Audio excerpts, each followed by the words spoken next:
Esta es una historia sobre potencial, el potencial que una mayor integración económica entre Estados Unidos y México brinda a ambas naciones, que aunque puede resultar beneficiosa, también implica el riesgo de consecuencias imprevistas.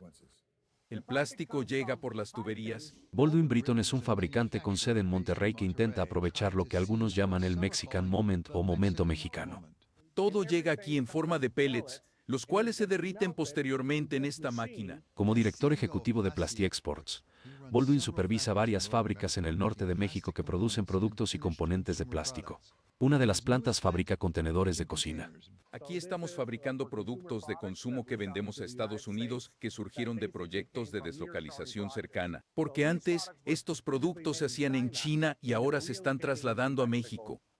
Lo que antes era deslocalización hacia China y otros exportadores lejanos, ahora está dando paso a la deslocalización cercana a México.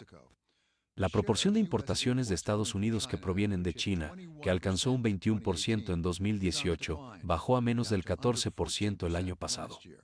Mientras que la participación de las importaciones de México, que rondaba el 13% en 2018, creció a más del 15%. Esta integración más cercana entre México y Estados Unidos fue iniciada por el Tratado de Libre Comercio de América del Norte de 1994, que incluía a Canadá, Estados Unidos y México. En ese momento, un joven estadounidense llamado David Eaton era asesor en el tratado. La promesa del acuerdo y las oportunidades que generó lo llevaron a Monterrey, donde ha permanecido desde entonces. Actualmente es el director de desarrollo de negocios en México de la red ferroviaria Canadian Pacific Kansas City, que ha formado lo que él llama la columna vertebral de la deslocalización cercana. Su objetivo es construir un sistema ferroviario que se extienda desde el norte de Canadá, pasando por Estados Unidos hasta el sur de México. ¿Qué tan rápido está creciendo esa necesidad de carga? En este momento, estamos invirtiendo y preparándonos durante la fase de planificación, ya que hay muchos anuncios de empresas como BMW, Volvo, Mattel, Lego, ArcelorMittal y Ternium que indican un gran potencial de crecimiento y desarrollo en el sector. Britton apuesta con confianza a que encontrarás algo que él fabrica en tu hogar, dado que es un proveedor de piezas para empresas de electrodomésticos en Estados Unidos y Europa. Sus nuevos clientes son multinacionales chinas de las que quizás nunca hayas oído hablar. Hace 30 años, se produjo un cambio en las operaciones comerciales que pasaron de México a China. Pero en los últimos 4 años, vimos que muchas empresas regresaron a México. Vienen empresas chinas a competir con ustedes. Sí, están llegando a México y estableciendo plantas de manufactura. De hecho, están iniciando sus operaciones en el estado de Nuevo León, que es el centro industrial de México. Esta situación obliga a empresas como la nuestra a dar lo mejor de sí mismas para poder competir con ellos. Actualmente están emergiendo parques industriales repletos de empresas chinas en la zona de Monterrey. Hay una ciudad en China llamada Shenzhen. Hace 35 años era un pequeño pueblo de 30,000 habitantes. Hoy tiene más de 20 millones y se ha convertido en un centro de manufactura. Está sucediendo algo similar en México. Se podría decir que estas empresas de China tienen una filosofía de expandirse al extranjero, es decir, de trasladarse a otros países, de aprender a operar y a integrarse en los mercados locales. Y están llegando. Hace varios años que Alan Russell, el director ejecutivo de Tecma, se especializa en ayudar a las empresas a establecer y gestionar fábricas en México y a superar las dificultades y la burocracia. Tenemos experiencia en México y ayudamos a las empresas a eludir las dificultades y el tiempo necesario para aprender a navegar por el mercado por su cuenta. En tus 38 años de experiencia, ¿hubo algún esfuerzo para armonizar las diferencias en regulaciones, normas, leyes fiscales y otras áreas? No, se han vuelto más estrictas. Hay más reglas y regulaciones. Hoy en día es todo más complejo que nunca. Por lo tanto, ofrecemos un apoyo integral a nuestros clientes ayudándoles a ingresar a México. Annie Cheng es la gerente de la planta de Lioch, una de las empresas que colabora con Tecma para sus nuevas operaciones en Saltillo, que se encuentra a 1 hora y media de Monterrey. Lioch fabrica baterías para centros de datos, autos y carritos de golf. La empresa fue fundada en China hace 25 años y sigue fabricando allí. Pero en 2011, Lioch trasladó su oficina central a Singapur. Y el año pasado, abrió una nueva fábrica en México, con planes de establecer 2 más. Como parte del proceso de exportación, hemos comenzado a enviar los primeros contenedores a Estados Unidos la semana pasada. Russell ha visto un aumento en su negocio a medida que las empresas comienzan a trasladar sus cadenas de suministro de China a México. Inicialmente se debía a los costos del combustible y los retrasos en el transporte. Luego, el proceso de deslocalización cercana se aceleró debido a la pandemia y los aranceles, ya que las empresas buscaban alternativas a China.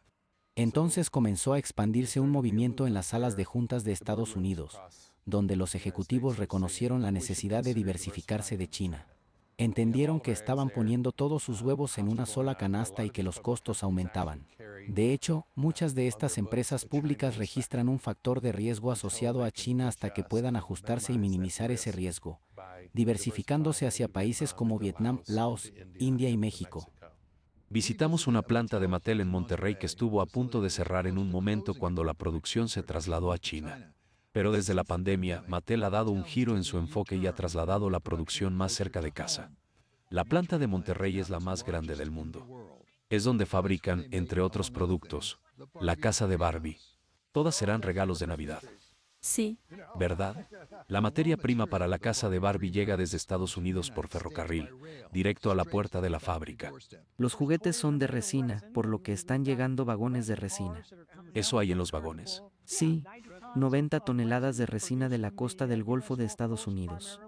Si bien algunos han proclamado a México como el ganador de la guerra comercial de Estados Unidos con China, Eaton sostiene que Estados Unidos también se beneficia de una integración más profunda con su vecino. Señala al sector automotriz bajo el tratado entre México, Estados Unidos y Canadá como un modelo futuro para el comercio que ayudará a Estados Unidos, Canadá y México a prosperar juntos.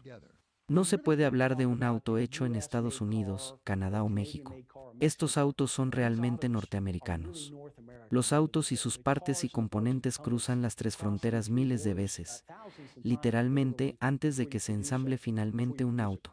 El sector automotriz es realmente grande aquí, en el norte de México. Danos una idea de qué podemos esperar. El TMEC exige que entre el 70 y el 75% del valor o contenido de un auto cumpla con los requisitos de contenido norteamericano para poder acceder a un estatus libre de aranceles según el acuerdo. Y eso está creando incentivos para que muchas empresas cambien sus fuentes de suministro. Por ejemplo, la empresa siderúrgica Ternium ha comenzado a invertir miles de millones de dólares en el norte de México para procesar sus propias placas de acero en el lugar. Su meta es producir una bobina automotriz que cumpla con los estándares del TMEC. En lugar de comprar placas en bruto de Brasil, procesarán el acero localmente, utilizando mineral de hierro y otros recursos provenientes de Estados Unidos. Honestamente, somos más fuertes juntos. Cuando llevamos a cabo la fabricación en México, se generan más sinergias y se crean más oportunidades de empleo en Estados Unidos. El dinero de la deslocalización cercana que entra en México no solo se destina a los métodos para transportar materias primas y productos terminados. También va hacia la inversión inmobiliaria, algo evidente en los grandes parques industriales que observamos en la región. Estamos en un gran parque industrial, pero si venías aquí hace 20 años, ¿qué había? Bueno, nada. Nada. Alberto Cretín pasó una década adquiriendo bienes raíces industriales y acumuló alrededor de 400 hectáreas. 6 postores competían por comprar la empresa que él dirigía, Fibra Terrafina, una competencia que finalmente ganó Prologis al pagar $2.800 millones para superar la oferta de Blackstone, duplicando el tamaño de su cartera en México. Cuéntame de las ofertas. Terrafina era una empresa pública, así que recibimos varias ofertas no solicitadas y propuestas de adquisición de distintas empresas, una detrás de otra. Permití que mis inversores decidieran la dirección que querían tomar. ¿El sector inmobiliario para manufactura en el norte de México sigue siendo una buena inversión? ¿Invertirías en eso si empezaras hoy? Absolutamente. Aunque Cretín continúa entusiasmado con el negocio, reconoce algunas limitaciones, sobre todo en lo que respecta a una fuente de energía confiable para abastecer las plantas. Abordar las necesidades de infraestructura para la electricidad requiere una considerable inversión de capital. Sí. ¿Existe suficiente inversión pública para cubrir esa necesidad o se requiere capital privado para llenar esa brecha? Definitivamente necesitamos que entre capital privado. El gobierno lo reconoce. El gobierno anterior prácticamente no realizó ninguna inversión en todo lo que es generación de energía, ni en líneas de alta tensión. Eso ha restringido la capacidad de seguir ofreciendo un entorno adecuado para que nuevas empresas decidan establecerse en México. Algunos de los desafíos que enfrenta México son autoimpuestos. El país está estableciendo sus propias barreras, como la falta de acceso a energía limpia, asequible y confiable. Shannon O'Neill es vicepresidenta del Consejo de Relaciones Exteriores. Ella ve la oportunidad en el sector, pero también es consciente de los riesgos que enfrentan los inversionistas. Cuando hablas con inversionistas en México, ¿qué tan preocupados están por algunos de los temas que mencionaste, como la reforma judicial? Esos temas son importantes para los inversionistas. Con la reforma judicial propuesta, los jueces pasarán a ser elegidos, y las empresas temen que puedan ser comprados o influenciados por el gobierno en casos específicos. ¿Y qué hay de la seguridad? No fue hace tanto tiempo que daba la impresión de que algunos estados mexicanos estaban casi en una guerra civil en contra de los carteles. La seguridad ha empeorado bajo el último gobierno. Las tasas de homicidios se mantienen cerca de niveles récord, y problemas como la extorsión, el desfalco y varias formas de secuestro han ido en aumento. A los inversionistas no les gusta la incertidumbre. No. Y esto está generando un nivel de incertidumbre que comenzó bajo la administración anterior y no solo ha continuado, sino que también se ha profundizado. Lo vimos reflejado en los números de inversión. Los mexicanos esperaban que 2024 fuera un año récord en inversión, pero la mayoría de las inversiones, tanto extranjeras como nacionales, se han congelado. Así que este es un momento de incertidumbre en México, incluso cuando las empresas buscan alternativas a Asia. Como si eso fuera poco, el TEMEC, que es el acuerdo que reemplazó al TLCAN y que sirve de base para el sistema de deslocalización cercana, se someterá a revisión en 2026, con nuevos gobiernos tanto en Estados Unidos como en México. Creo que estas negociaciones serán un verdadero desafío. El tema principal en la revisión del TEMEC es China. ¿Cuál es el lugar de China dentro de las cadenas de suministro en América del Norte? Y en términos más amplios, ¿cuál es su rol en la producción en esta región? Ahora ponemos el enfoque en el futuro de la deslocalización cercana, observado desde la perspectiva del gobierno, y especialmente desde la perspectiva de Marcelo Ebrard, el recién nombrado secretario de Economía de México.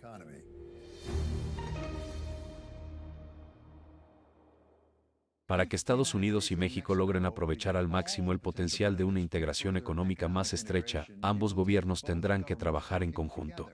Esto dependerá de los planes de la nueva presidenta de México, Claudia Sheinbaum, y de cómo puedan verse afectados por las próximas elecciones en Estados Unidos.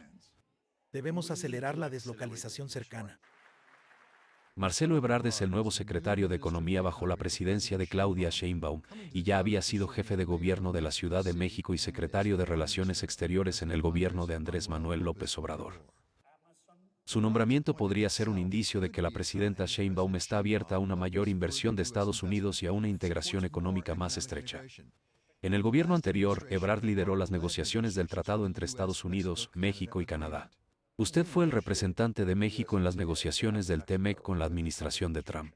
¿Ha beneficiado a México? Definitivamente. No tiene sentido oponerse al TEMEC, porque es, sin lugar a dudas, el mejor negocio que jamás haya existido entre nuestros países. Esa es la realidad. El expresidente Donald Trump fue quien insistió en la creación del TEMEC y estuvo a cargo de su gestión. Pero durante su campaña amenazó con imponer sanciones a las empresas estadounidenses que se beneficien de las ventajas que ofrece el acuerdo. Como ya saben, anunciaron hace unos días que van a trasladar una gran parte de sus operaciones de fabricación a México. En este momento, estoy notificando a John Deere. Si lo hacen, impondré un arancel del 200% a todo lo que quieran vender en Estados Unidos.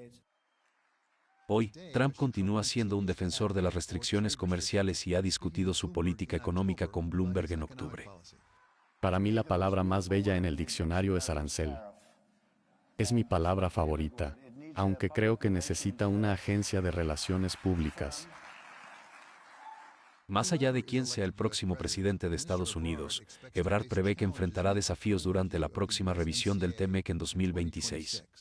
Si Trump efectivamente regresara al cargo, ¿cómo abordaría los aranceles que provengan de Washington? Porque él ha afirmado que tiene la intención de imponer incluso más aranceles. Bueno, la realidad es que estamos profundamente interconectados con las empresas y con el mercado de Estados Unidos. Por lo tanto, si se imponen aranceles a las exportaciones de México, por ejemplo, esos aranceles resultarán en precios más altos para los consumidores en Estados Unidos.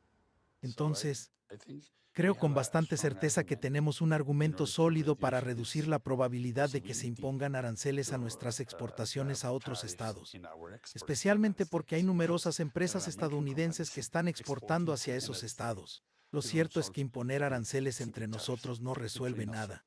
No tiene sentido, porque en esencia, operamos dentro de la misma economía. Sé que tienen aranceles sobre las importaciones de acero de China. ¿Qué opinas de los aranceles? ¿Cuándo tienen sentido y cuándo no? Bueno, creo que es fácil abusar de los aranceles e imponerlos de manera indiscriminada a cualquier tipo de producto al mismo tiempo. No somos particularmente favorables a los aranceles en varios sectores, ya que pueden resultar perjudiciales para nuestra economía e incluso para la economía de Estados Unidos. Debemos desarrollar una política común con Estados Unidos, aunque por ahora hay que esperar a ver qué nos depara la próxima elección para poder discutir la competencia con China. Pero es fundamental implementar soluciones efectivas, ya que no se puede resolver la competitividad a través de aranceles. No funciona. Un punto en el que el expresidente Trump y la vicepresidenta Harris coinciden es en la necesidad de confrontar a China. El ministro Ebrard podría hallar un punto de acuerdo con ambos candidatos en este asunto, ya que quiere implementar una política que reemplace las importaciones chinas con productos fabricados en México. Es absolutamente fundamental que mejoremos nuestra producción nacional. El componente local de nuestras exportaciones es cerca del 20%. Eso es porque estamos importando muchas cosas de China, también de Vietnam, y la verdad no tiene justificación. Si México quiere realizar las ambiciones del secretario Ebrard, hay ciertos obstáculos que deberá superar, empezando por la energía. Necesitamos expandir nuestras capacidades en México para poder cumplir plenamente con nuestras metas establecidas en términos de energía renovable o limpia de manera eficiente para los próximos 10 años, más o menos. La presidenta Sheinbaum ha fijado metas ambiciosas para la energía renovable. Muy ambiciosas. Alcanzar un 45% para el 2030. Se puede lograr sin apoyo de capital privado. No, la idea es atraer capital privado y asumir la responsabilidad de manera conjunta. Aparte de generar la energía, hay que distribuirla. Pero hay dudas sobre la capacidad para distribuir energía.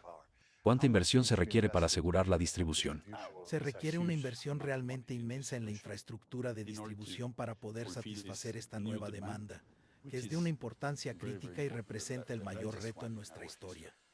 ¿Qué crees que los inversionistas esperan de ustedes en términos de garantías y seguridad para poder invertir capital privado?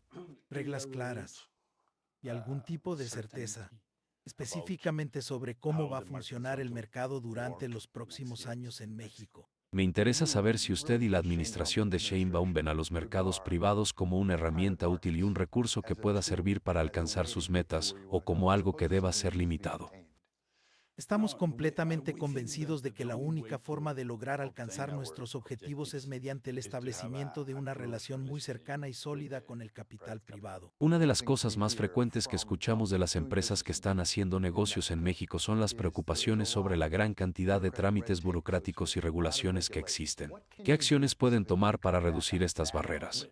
Podemos reducir muchas regulaciones. Este país tiene demasiadas regulaciones. Eso es cierto. Y vamos a cambiar esto.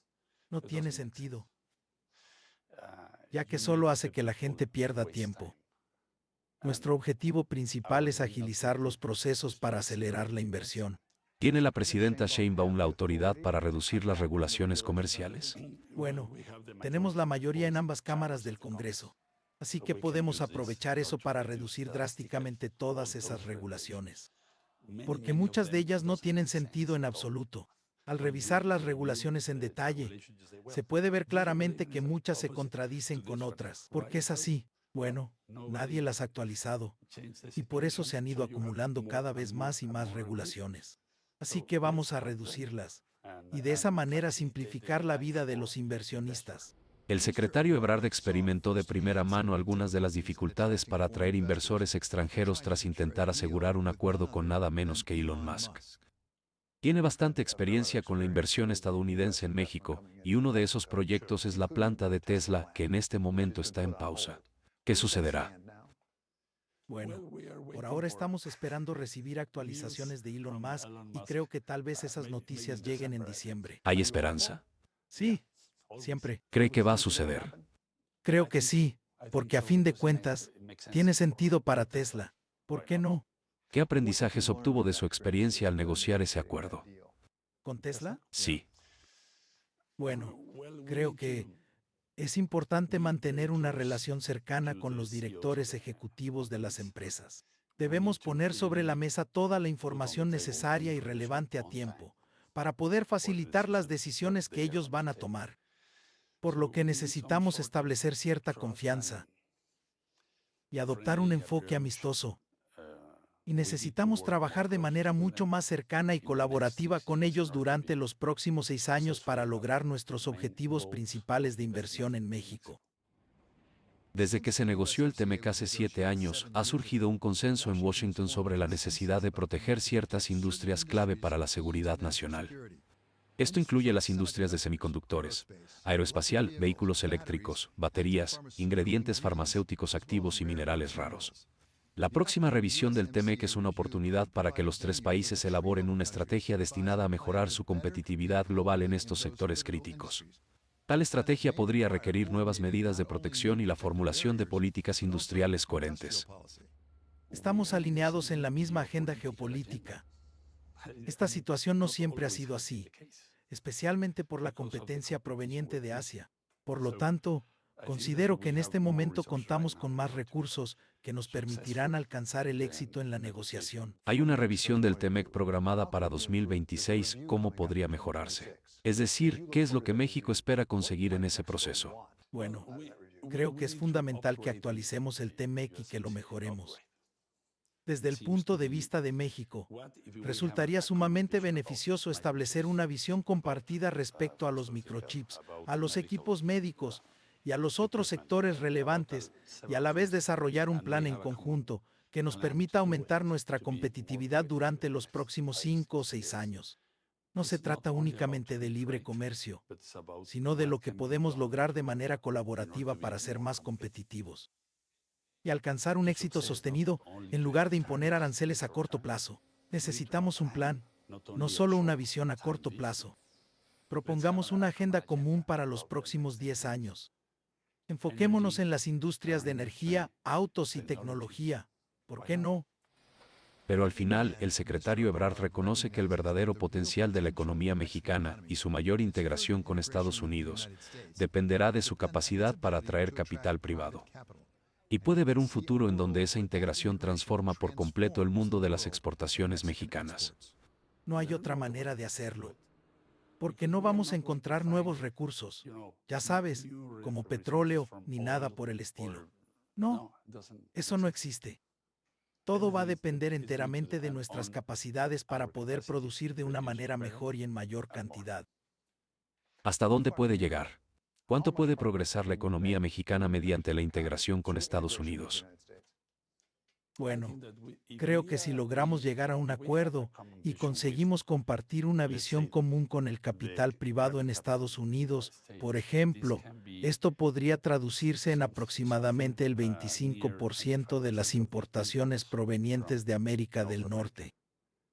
Así que puedes imaginar el impacto de esto en México. Podríamos cambiar el país en solo 10 años. ¿Por qué no?